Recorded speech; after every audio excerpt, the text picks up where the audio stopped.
Magandang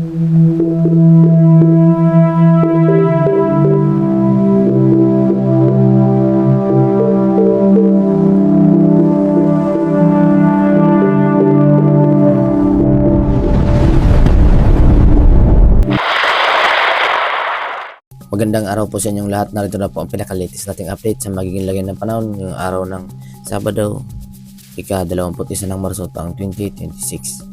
Sa kasalukuyan nga po, ang low pressure area na ating minomonitor sa may silangang bahagi ng ating bansa ay huling namataan sa layong 1,200 km east of Mindanao, na kung saan patuloy pa rin ang kanyang pag-develop into low pressure area.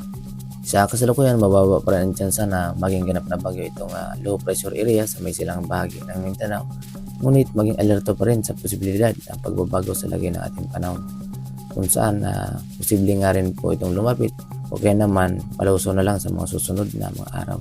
Kaya naman maging alerto pa rin sa mga pagbabago dito sa low pressure area na ating minomonitor.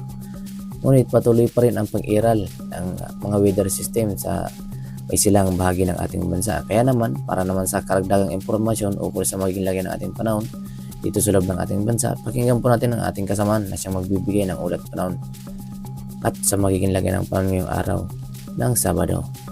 Magandang umaga. Ito po ang ating latest weather update.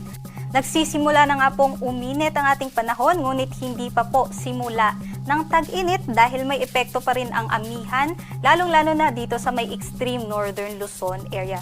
Ngunit humihina na nga po ito at napapalitan na ng easterlies o yung hangin galing po sa karagatang Pasipiko na magdadala ng matinding sikat ng araw, lalong-lalo na dito sa nalalamig bahagi ng Luzon maging sa may Visayas area.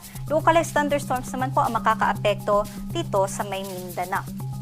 Para sa ating pagtaya ng panahon dito sa Luzon, inaasahan pa rin po natin dito sa may Batanes, Cagayan, Apayao at sa may Ilocos Norte yung bahagyang maulap hanggang sa maulap na panahon na sinamahan pa rin po ng mga isolated light rains dahil po sa amihan. Ngunit sa nalalamig bahagi naman po ng Luzon, inaasahan natin yung mainit at malinsangang panahon, kaya't magdala po tayo ng mga payong panangga po sa tinding sikat ng araw, and also magdala po tayo ng mga tubig para hindi po tayo ma-dehydrate throughout the day.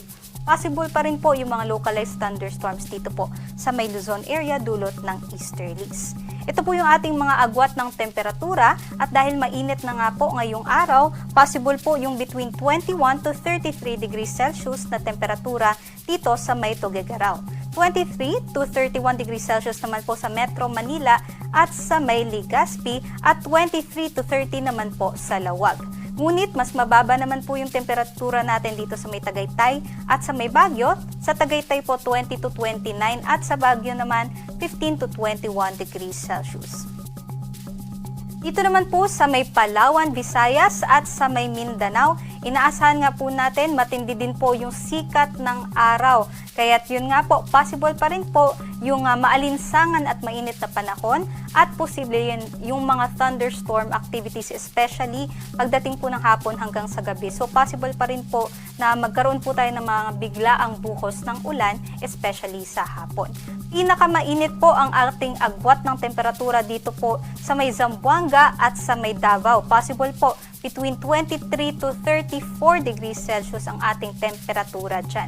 At dito naman po sa may Palawan, Visayas at sa may Northern Mindanao area, possible naman po maglaro yung ating temperatura between 24 to 32 degrees Celsius. Ito po yung mga air temperature lamang, iba pa po yung damang init o yung heat index. Ito pong heat index ay kombinasyon na ng alinsangan o halumigmig o moisture at pati ng air temperature. Kaya't mas aakyat pa yung damang init natin dito sa may Metro Manila, 33 to 34 degrees Celsius po yung ating na-record kahapon, at pinakamataas naman po yung heat index natin sa may Cotabato City, Maguindanao, hanggang 40 degrees Celsius po ang kanilang damang init kahapon.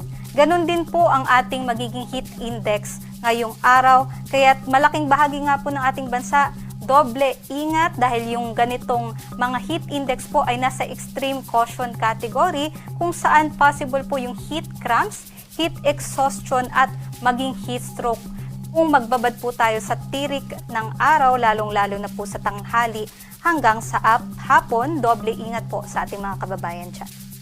Para naman po sa kalagayan ng ating karagatan, wala po tayong gale warning kaya't malayo din po makakapaglayag yung ating mga kababayan.